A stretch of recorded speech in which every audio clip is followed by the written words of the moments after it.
So here's my Rikon bandsaw. It's 10-inch. It's called the model number 10-305. It's a 10-inch bandsaw. It does have some good features on it. You've got the guide bearings both on the side and in the back. Let's see if I can get that right there. And you can adjust either one of those. And then also, pop this open, you can see that under the bottom you've got the same thing. So these are pretty easy to adjust with a Phillips. For the back one, you actually are going to use, I think you loosen that, and that will move the whole thing up at all at once. So and then you can kind of tweak that. Basically, this is a single speed, has a brush on it to keep the wheel clean. Let's see, I am making a dust port for this bottom portion because right now there's only a dust port right there, and I've got that hooked up, but it just doesn't draw too much air. So what I'm going to do is basically cover this area right here with some dust collection. As far as you don't get you get a fence, but you don't get a miter gauge. I just made a quick miter gauge here out of wood, and that works for me. It's close enough. The blade that comes with it is not very good, so you'll want to get you a decent blade right off the bat. I wouldn't even use the one that came with it. So, but you can pick this saw up for about 220 bucks right now. Also, here's all your adjustments. This is your tilt and everything for your wheel. Let's see. Loosen that up, and then this basically slides up and down.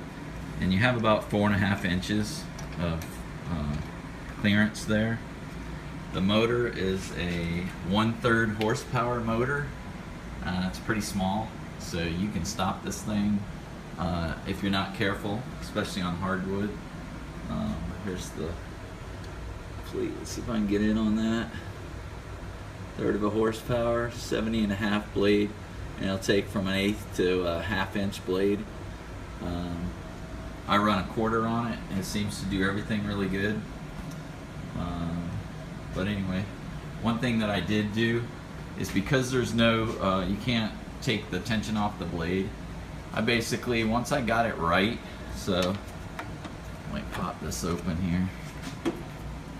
So when you check your blade tension right here at the back, so that's where I test mine out. Once I got it right, I just basically put a sticker up here with an arrow, and then this says 2 turns, or right now I'm at 1 turn.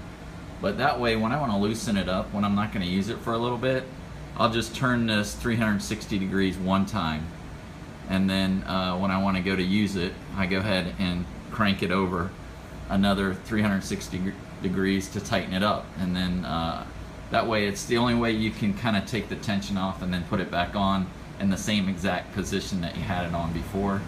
One thing is you can take this off pretty easy. You can take the fence off, and if you want to take this off, which that's what I'm going to do right now, because I'm going to put this piece on right here. So basically, I bought a fence adapter, DC fitting, 2.5 inch. Bought this at Woodcraft. It's 147788 if you want to buy the part. $6.50. But basically, I put a 2x4 and epoxied it to this. Then I've got another piece. It's going to go right here like that. And then this piece right here that I've made is actually going to go right up in here. I'll take another shot of that.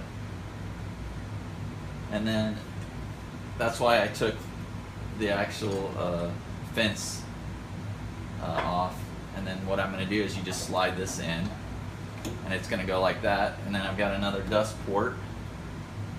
I'm going to put a magnet on this so that it just magnetizes. This piece right here is 2x4, It's 3.5 inches wide, 2 3/4 long, and then this piece right here that's actually going to go on top of this to block that off is going to be 6 3/4 and 2 5/8 tall, and this is I think 3/16 wide. This is with it attached underneath the bottom with the dust collection, and it seems to work pretty good. I'll show you a couple of passes with it on. You can see it. Here's with no dust collection.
So this is how we set our angle.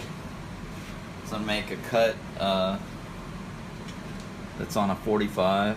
So we just loosen this, and I've got it pretty close. That's probably around 45 or so, but this will get me exact as long as I'm close to that. Okay, then I'm good. So I can live with that.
And there's a stop right here for 0. Once you set that up, you're good to cut this off. Show you what it. Now this is pine, so this ain't gonna be too hard for it. So.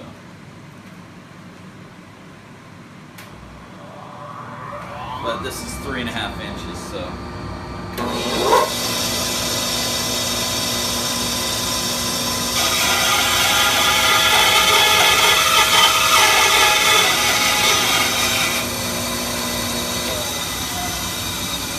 Nice and flat. does a good job. You can see, nice and straight. I mean, it's all on how you set it up, but you can cut that really easy. And I'll show you a piece of oak. So, here's the same thing, but this is a roasted oak, a leg. So this is a 2x2. So we'll kick that on.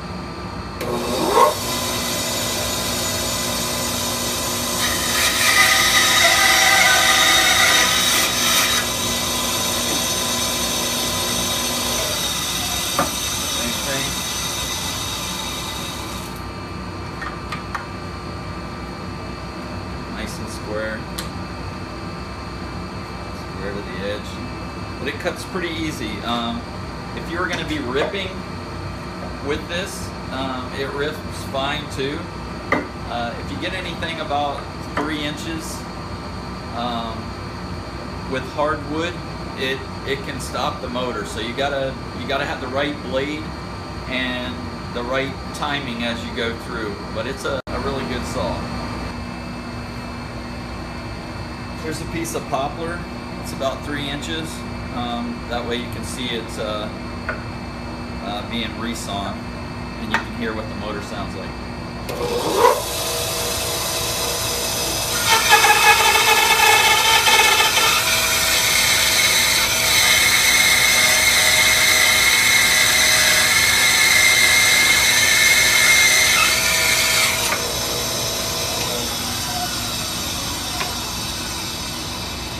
Nice flat cut. So it does pretty well. So I've had this bandsaw for about a year, and I've really enjoyed it. I wish it had maybe a 1/2 horsepower instead of the 1/3, but you can't have everything. But it does a really good job for what I do. But anyway, I hope you like the video.